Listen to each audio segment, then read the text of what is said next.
YouTube, what's up? It's always aiming. Thanks for stopping by with your boy. We got another video today. Before I get into it, you already know, like, comment, subscribe, so you can stay tuned in. Let me hit my vape real quick. Rocking with the Lost Mary Blueberry Raz. But anyway, guys, so I went to the range. Okay, I shot my Sneaky Weasel, my 300 blackout, and I shot all my pistols. It's kind of bad because I don't really go to the range as much as I should, and I'm about to work on that. Because I told myself I definitely want to do better as far as going to the range than last year. My whole journey last year on YouTube, I went to the range. I definitely went. I ain't gonna say I didn't go, but I don't train as much. Like, even though I want to do it, like I'm really more of a tactical type of person when it comes to guns versus just a collector. But I can't help it. Like, I like building firearms. I like putting them together, you know, just from an idea in my head, or, you know, something I seen or something I want to get into, or somebody else built it and I want that, you know. And me going to the range, because range ain't free. You gotta have bullets, you gotta pay for range time, stuff like that, targets. So that money is taken away from me getting this light for this build, or this red dot sight, or, you know. So, but anyway, I'm gonna work on going to the range more. So I'm kind of trying to limit myself. I'm trying to, not really doing a good job technically, but trying to limit myself with how many builds I'm doing all at once. Cause probably make another video talking about that. But I've spent a lot of money for my standards. I spent a lot of money on guns, and I just got back into firearms. If you check the date on my first YouTube video, like not the shorts, but my last full length video, I believe I deleted all my old ones, so that one should have been this current. Yeah. So these current guns I have, this is what I'm doing now. Everything else from last year, before I changed my name, you know, I don't have none of those guns. So I think that was like 3 months ago, honestly. 3.5 maybe going on now, as of today. Between 3 and 4 months, something like that. This month already, I didn't. Anyway, like I said, I'll get into that. But yeah, so just wanted to make a little update video on the Sneaky Weasel. So this is him right here. Y'all already seen that. I did some new modifications to it, some slight. I did take the EOTech off, even though I kind of slightly zeroed it in when I was at the range. But I came to the conclusion that as much as I like the EOTech on here and it looks cool, but it's not practical for home defense. I might make a video about that. I be just thinking about ideas, but I don't think it was practical. You know, I'm not knocking nobody else who run their EOTechs for home defense, stuff like that, but I'm not gonna say it's not practical. That's not what I'm trying to say. What I'm trying to say is it's not as practical. Like it's not 5 out of 5 when you compare it to other options. Even though it is an EOTech, you know, it's one of the top line brands for red dots and stuff like that, but for optics. But when you compare it to stuff like the Holosun, this right here is the 403B, and like, you know, the Romeo 5s and any other shake away type red dot, those is what you want for home defense. You get what I'm saying? Like, I still got my EOTech. It's right here. It's in another gun. But I had to take it off. It's like, why would I lie to myself, you know, and just try to justify the fact that I want the EOTech on there and just lie to myself like it's more practical than this? It's not, because when I pick the EOTech up, if a bump in the night boom, I pick this gun up with the EOTech. I got to fumble with buttons, you know what I'm saying? And hopefully, I mean, it ain't going to be that hard. 9 times out of 10, you're still going to be able to cut it on. Just click a button. I'd rather click the button than have to turn dials and all that. But I don't got to do nothing with this. All I do is pick this bad boy up and get on target. You know what I'm saying? That's all I got to do. To pick it up, it's motion activated. You know that. So as soon as I pick the bad boy up, I'm already aiming, you know, down the firing line with what's going on out here. All I gotta do is, when I'm ready to shoot, bam, put that bad boy on fire. I think I did. I don't know. Maybe I didn't, but it is empty. Nothing in there. Safe direction. But yeah. So I changed the orientation of the Weasel build because of that. I built this not only because obviously it's my little budget version of the Sugar Weasel, but besides all of that stuff, this is a real firearm. Like this really got placement. You know, this is part of my arsenal. It's not just for looks. Because if it was just for looks, I would have just easily threw a honey badger handguard on there and made it, you know, more clone correct. But I didn't build it for that. I built it to slightly look like it. Okay, cool. But at the end of the day, it's 300 blackout ARP. That's what it is. It's a Sugar Weasel clone second. You know what I'm saying? So being practical, you know, like I said, because I also was thinking about taking this off and just getting a honey badger brace, but it's not that important. Like I said, I'm not too big on looks with this one. It already looks cool, but I threw me a flashlight on there in the hollow sun, so all I gotta do is pick it up, and my hand can actuate this button right here while I'm holding it. You know, boom. Originally, I did have a Romeo 5 on here, but it kind of annoyed me with the black optic, being as though this is a gray and FDE build. Even though obviously I have a black magazine, but I put this on there. I think it just looks better. It looks more clean. You know, FDE on FDE. Why not? You get what I'm saying? So that's just an extra $150 just to make it look better. But hey, either way, I had to buy another optic anyway because I only had 3 and I got 4 rifles. So either way, I had to buy another optic. So I was like, why not just put the Romeo 5, take that one off this one, put it on there, because the Romeo 5 makes sense to be on my other AR pistol, and I'll just buy this one instead of my original plan was to buy something for that one. I was probably gonna buy another EOTech, but I ended up rocking with this, and I got the M-Force right here. And I am rocking 20s.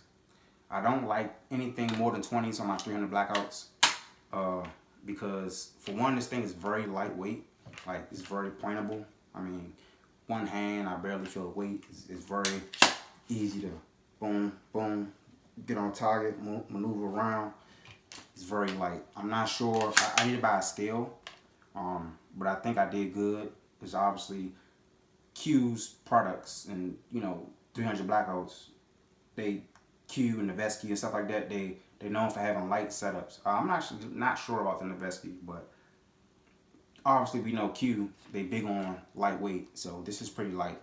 I'm sure the Honey Badger and the Sugar Weasel is probably lighter than this, not by much, but probably a pound or two. But this is very light. Being as though I have 3 other rifles, so I see the difference. Like, this is my lightest one by far. Well, both my 300 blackouts. You haven't seen the other one yet, but I threw this light on here, this M-Force. I can't remember the model name, but they don't have that many lights that look like this. Like, anytime you see this kind of light, especially most of the time people will have them on top of the rail. But it's an M-Force. I think it was like $100. Again, FDE, matched color wave. Now, I'm not gonna lie, I'm not too fond of. I love this light. Don't get me wrong, it's cool, but I don't know how I feel about this. The way it's sitting on top of the handguard kind of looks kind of funky, but at the end of the day, it is practical the way I can hold it. You know what I'm saying? It does the job, but I'm not gonna lie to myself, like it kind of looks weird. Like if I take it off, damn, I can't. Well, you remember how it looks when I didn't have a light, so it kind of looks funky like that. Sometimes I want to scoot it back. I don't have that much space because it's only a 7-inch handguard, so I don't have that much space on it, obviously. So and I wanted to keep it lightweight, so I didn't want to put a rail on it, and I mean what do you call it? Pick rail, yeah, pick rail on there. So, and I have seen a lot of people run these on their PDW builds, like having mounting their flashlight on top of the rail. So I just wanted to see what that was like. It's like, forget it, you know, it looks cool. I'll check it out. Regardlessly, this can go on another rifle, another firearm that I have that's FDE as well. So if I absolutely get too annoyed with it, I'll probably put it on there. But if I do happen to take this off, I'm probably going to get a FDE light, and just do the traditional pressure pad setup. You know, just put the pressure pad. I'm not gonna run any backup irons on this build. This is just home defense. I don't need that. This thing is gonna work, and regardlessly, I can just kind of point aim with this thing either way. You know, but I don't. I want to say I just want to make this one as streamlined, basic as possible. I don't need a bunch of extra stuff weighing it down. That's why another reason why I didn't want to get a pressure pad, you know, a bigger light, because my stream light is pretty heavy. Any gun I put it on, it kind of, you can tell the difference when you add it on there. But I mean, it's cool. Sometimes I like move it back. I just moved it back when I came to the house to see how it looked, but it's not as practical because then if I move it back, I have to scrunch up tighter, and this is the best thing I could do. That, or I'll put a pick roll on here and move it to the side. I'm not sure about that, but another reason is I'm still waiting on my suppressor for this one, so I don't wanna. I wanna see like you see how I got this space right here. I wanna make sure the suppressor can mount, and this isn't like stupid close to the suppressor. Even though I see a lot of people do that with their suppressors, their light is almost touching it. Probably not actually touching it, but it's really close. But I just want to see how that's gonna play around. You get what I'm saying? So even though, so basically it'd be more practical to put it as far forward as possible, but obviously now it kind of looks stupid. Now if I push it back, it looks better. You know, it just scrunched me up a little bit, but it looks more aesthetically pleasing. That's half the battle, right? How it looks. But having it forward like this probably makes more sense, obviously, because it's easier to actuate, it's more comfortable. And I just believe in general, your light should be as far forward towards the muzzle as you can, to avoid shadow. But I don't know how it's going to look with the suppressor, because I can move it up a little bit further actually, and it'll kind of be hanging out with the handguard. But like I said, it looks weird. Already look kind of weird like this, but at the end of the day, it does what it needs to do. So I'm probably just leave it like this for right now until I figure something out. But oh yeah, so I at the range, I shot. Let me tell you how this one did. So I shot okay, so let me backtrack before I get into that. You know, I did build this. This is my first time building my AR, like everything: the barrel nut, the barrel, the handguard, the lower receiver, buffer tube, caster nut, everything on this thing I put together myself. You know, I got a gunsmith bench, so it was, you know, it was a cool moment for me to finally take it to the range and see what it's going to do. Make sure it ain't going to blow up in my face. So I had the EOTech on it at the time. Sorry I didn't record. I didn't feel like recording because I was kind of annoyed. But and I forgot my little stand. But I shot subs, supersonics and subs. The supers ran good. The gun did fire. It shot. I didn't have any malfunctions. I didn't have any normal malfunctions. Okay. Now when we talk about 300 blackout, certain things that the gun do isn't really considered a malfunction. It's just a part of the 300 blackout atmosphere, like tuning. But as far as just normal functionality, yes, it shot the subsonics and the supers. Okay, no jams, everything was cool. It was accurate. It was very fun.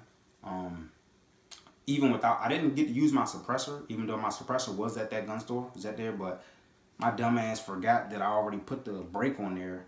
And I'm just so geeked up. I like got the suppressor and took it back there. Like when I'm ready to shoot the subsonics, you know, I'm like the suppressor has the it came just direct mount on it.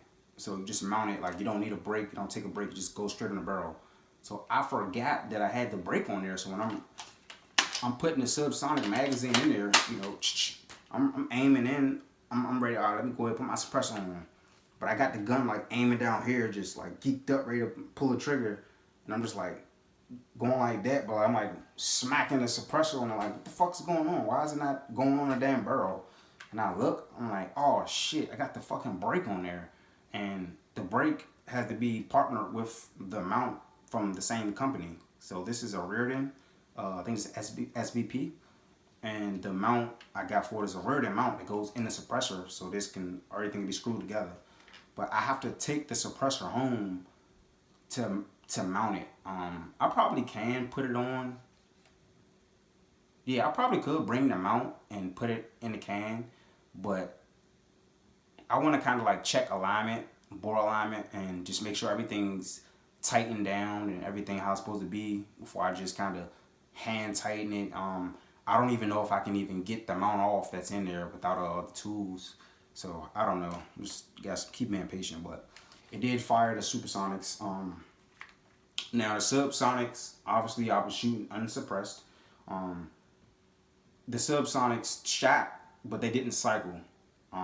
And I did test it, you know, the proper way, which is putting only one round in the magazine. That's how you test your gas to make sure to see if you're under gas, over gas, and basically test for under gas. If you're 300 blackout is going to shoot subs and lock back, that's what you do. You just put one round in there, you load it up, and you fire it. You see if it locks back. You know, your bolt locks back.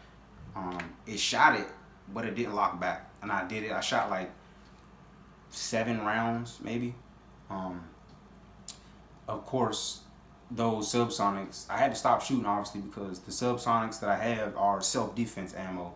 But I do know that they work in this gun, so that was a positive that came from it. But I had to basically go back to the drawing lab. So I'm probably gonna make a separate video because I think that's gonna get too long if I get into tuning a 300 blackout. But like I said, it don't really count like as a jam or something like that or actual problem. It's just an inherent thing when you build a 300 blackout, you buy a 300 blackout, whatever.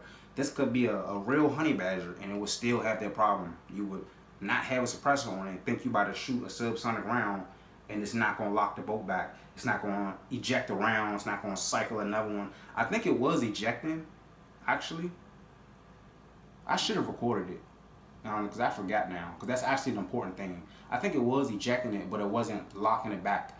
That means it's almost there to be gas right, but it's not enough pressure, power to push the bolt all the way back, which means eject it, and then go far enough back, like all the way back, so it can come back. It can give the bolt enough room to go past the magazine and come back. So it has to go all the way back, but it don't have to go all the way back. When the gun's shooting, the bolt don't have to go all the way back just for it to eject. It can go like slightly above halfway and get the round out of there, but then go back forward. You get what I'm saying? So it wasn't going all the way back. So that lets me know it's almost there. But I'm probably thinking about yeah. I don't know. I don't know. I think I might just. I don't know if I want to wait till I get my suppressor, because the suppressor does add back pressure, and that's how actually it was designed to be ran. Technically, it's 300 blackouts. If your 300 blackout don't shoot subs unsuppressed, it's not necessarily a bad thing because it wasn't designed for that. However, I do believe that it's good. It has its downsides when you do it this way, but I think it is beneficial to having your 300 blackout in this form like this with no suppressor to be able to shoot subs and subsonics. And like I said, I'll probably make another video on that because that's too much detail, and I already know I'm probably been talking for 20 minutes now. But yeah, it shoot though. So as of right now, I can use it for home defense. Like it's a functioning firearm completely. I just run supers. That's all. Just run supers in there. But my ammo of choice right now is I got the Hornady 208 grains. I don't feel like getting that box out. Actually, is it right there? And nah, I don't know. But I shot my pistols too. Shot good old Glock 47. Got everything sighted in. This one is my SHTF build pistol, like my official duty outside the waistband. This is my baby. Like, this is it right here. If I had to choose one Glock, drop me off in Iraq, this is it. Okay. I know y'all remember that one. So this is the next project.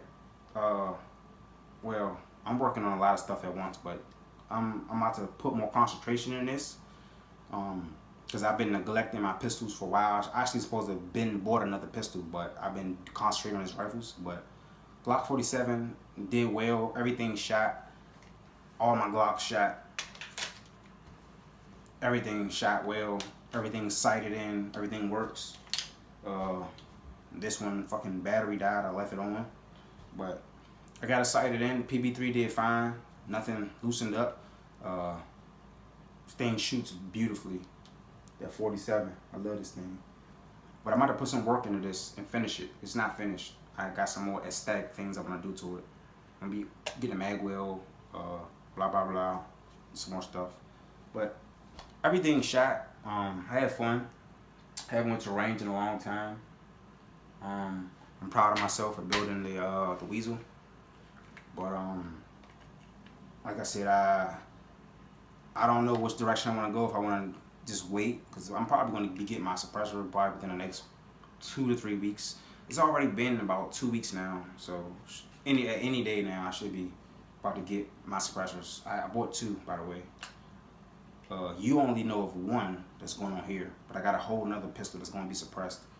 2 other pistols actually is going to be suppressed, but I don't want to spoil too much, because when I do my gun review, my gun collection, I want to show most of my stuff then, which will be coming out soon. I was going to wait till I got my suppressors, that way I can hit you with everything at once, but I don't want to keep myself and you guys waiting on good content, so I'm going to just go ahead and do a gun collection review and show you other stuff other than the Weasel and my pistols that you always see every video.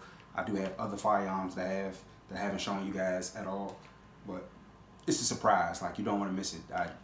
I did my thing, guys. I went crazy. I already kind of gave you some spoilers, but I'm just gonna wait for the suppressors and do that another time, like a suppressed stuff and all that. But I'm gonna just go ahead and show you the builds. The only reason why I haven't did it yet, actually, because I'm waiting on one of them. Everything is completely built now. Everything is I still have to test other firearms, but they're built. They should be functioning firearms now. But as far as aesthetically, it is something that's kind of slightly important on one of the builds that I don't want to drop a video without until I get that. I should have it by tomorrow or this week, like Thursday, I think. But yeah, that's pretty much it, guys. So I got a lot of great content coming. Like I said, make sure you like, comment, subscribe. Sorry if my voice sounds a little groggy. I'm kind of tired and annoyed today. Got some personal drama going on with my kid's mom. Blah. But yeah, got a lot of good content coming. We got more ARP builds coming. We got the Glock builds coming, and I am doing a SHTF prepping. I'm starting to get into prepping. I'm nowhere near even ready, like, to even say I'm doing anything yet, but I am getting into it. So I'm slowly preparing myself to start stockpiling a nice little bit of ammo. My shit hit the fan setup. The things I'm gonna wear, like my vest, courier, and all kinds of stuff. I'm getting into that. I found that's something that I've grown to like, and I'm really interested in that. But I have a long way to finish that stuff. But got a lot of good content, so just stay tuned in. Thank you so much, and I'll see you guys in the next video.